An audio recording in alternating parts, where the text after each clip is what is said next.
College முடிச்சாச்சு, வேலையும் கிடைச்சிரும், லைஃப் செட்டில் ஆக போகுதுன்னு நினைச்சிட்டு இருந்தீங்கன்னா அப்படியும் கிடையாது. ஐயோ என்ன folks, காலேஜ் முடிச்சாச்சு, டிசிஎஸ், ஜோகோ, விப்ரோ அந்த மாதிரி பெரிய பெரிய கம்பெனில இருந்து உங்களை பிளேஸ்மெண்ட்டுக்கு எடுத்துருவேன்னு நினைச்சீங்கன்னா அப்படி ஒரு மண்ணும் கிடையாது. ஃபர்ஸ்ட் ஆச்சு ஏகப்போக ஸ்கில் இருந்தா எடுத்துக்கிடுவாங்க. அட்லீஸ்ட் சமாளிக்க தெரிஞ்சு எப்படியாவது கம்பெனில பேஸ் ஆயிட்டு அங்க போய் கத்துக்கிறவங்களும் இருக்காங்க. நம்ம டிராகன் படத்துல பிரதிபரங்க மாதிரி அங்க போய் கத்துக்கிற ஆட்களும் இருக்காங்க. ஆனா இப்போ போன் அடிச்சு கேட்டா தம்பி ஃப்ரெஷர்னு சொன்னோனே பட்டுக்குன்னு காலை கட் பண்றான். ரொம்ப கோவம் வருதோடா? ஆமாங்க, நிறைய வருதுங்க. அடிச்சிட நீ? அடிப்பேங்க ஐயா. அடிப்பியா? நான் வந்துட்டேன்.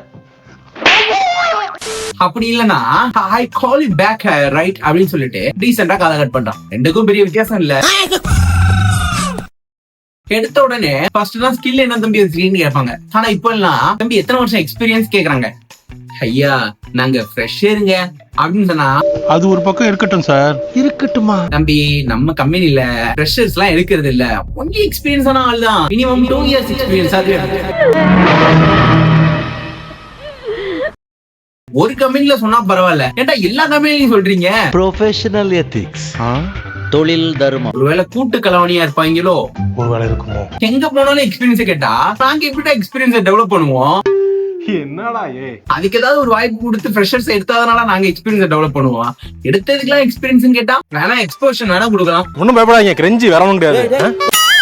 இதுல வேற வேலைக்கு போகாம இருந்தா ஒரு அட்வைஸ் பண்ண வருவான். ஏன் நம்பி பெரிய பெரிய கம்பெனிக்கு எல்லாம் ட்ரை பண்றீங்க, ஸ்டார்ட் அப்ல போய் ட்ரை பண்ண வேண்டியதானே அப்படின்னு சொன்னா, நீ என்னடா சொல்றது சொல்ற புண்டை, எங்களுக்கு தெரியும் நீ ஏதாவது ஒரு அளவுக்கு டெவலப்பா இருக்கிற கம்பெனில கூட நம்ம போய் கேட்டா ஏதாவது ஒரு ஸ்மால் ஓப்பனிங் வந்தா கூட ஃப்ரெஷர்ஸ் எடுக்கிறதுக்கு கொஞ்சம் வாய்ப்பு உண்டு. அப்படில ஏதாவது ஒரு ரெஃபரன்ஸ்லயே நம்ம உள்ள போயிடலாம். ஆனா ஸ்டார்ட் அப் எடுத்துட்டா அவன் ஏதாவது ஒரு ஓப்பனிங் போடுறதா இருந்தாலே எக்ஸ்பீரியன்ஸ் கைய மட்டும்தான் போடுவான். ஒத்துக்கிட மனசு இல்லனாலும் ஏன்னா அவன் ஸ்டார்ட் அப், சோ அவன் ப்ராஜெக்ட எவ்வளவு சீக்கிரத்துல முடிச்சு கொடுக்குற ஒரு ஆள் தேவை. அதாவது எக்ஸ்பீரியன்ஸ் ஆன ஆளை மட்டும்தான் அவன் எடுப்பான். சோ அட்வைஸ் பண்றவங்க இந்த ஸ்டார்ட் அப்னு சொல்லிட்டு இருக்காங்கடா.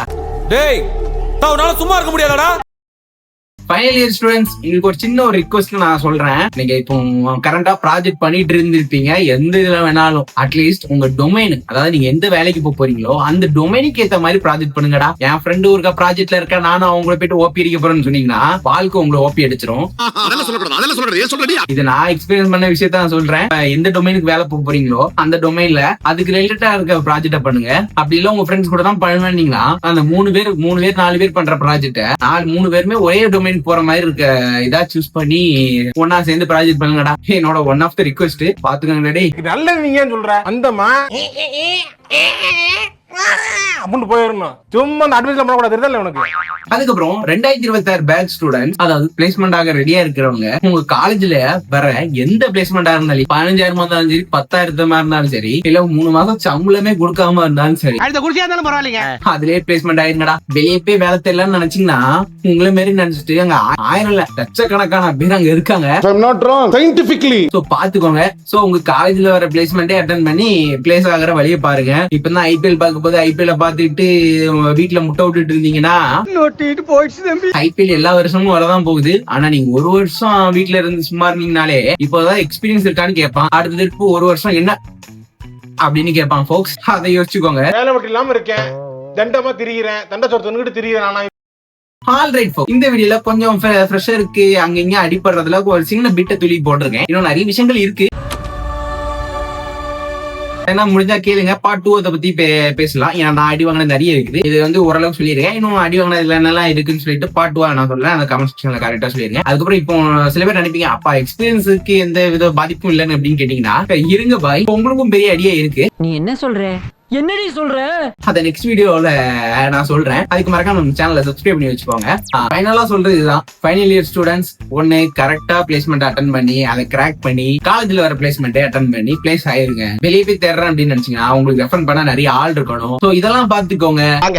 அதுக்கப்புறம் அந்த ஸ்டார்ட் அப்ல ஃபர்ஸ்ட் சொன்ன மாதிரி ரொம்ப எல்லாம் இருக்க மாட்டாங்க. ஸ்டார்ட் அப்ல எடுக்க தான் செய்வாங்க. பட் நம்மளுக்கு சேஃபா பிளே பண்ணணும்னா காலேஜ் பிளேஸ்மெண்டே சேஃப். உங்களை அடிச்சு பிடிச்சு உள்ள தள்ளுறதுக்கு தான் காலேஜ் பார்க்கும். சோ நீங்க அது கொஞ்சம் கோஆபரேட் பண்ணீங்கன்னா லைஃப் கொஞ்சம் செட்டில் ஆகுது வாய்ப்பு இருக்கு. அட்லீஸ்ட் வேலை கிடைக்கிறதுக்காக வாய்ப்பு இருக்கு. செட்டில் ஆகிறதுக்கு இப்போதைக்கு முடியாது. உங்களுக்கு வேலை கிடைக்கிறதுக்கு ஒரு வாய்ப்பு உண்டுனா உங்க காலேஜ் பிளேஸ்மெண்ட் நம்பிடுங்க. 2026 பேட்ச் ஸ்டூடெண்ட்ஸ் எல்லாத்தையும் பாத்துக்கோங்க. உங்களை நெக்ஸ்ட் வீடியோல பாக்குறேன். பாய். இதான் நவீன். இது இருக்கிற வரைக்கும் அப்பா அப்பாவா இருப்பாரு, அம்மா அம்மாவா இருப்பாங்க, பொண்டாட்டி பொண்டாட்டியா இருப்பா. இது இல்லன்னு வச்சுக்கங்க, இந்த உடம்பு, இந்த மனசு, இந்த ஃபீலிங்ஸ் எதுக்குமே மரியாதை கிடையாது.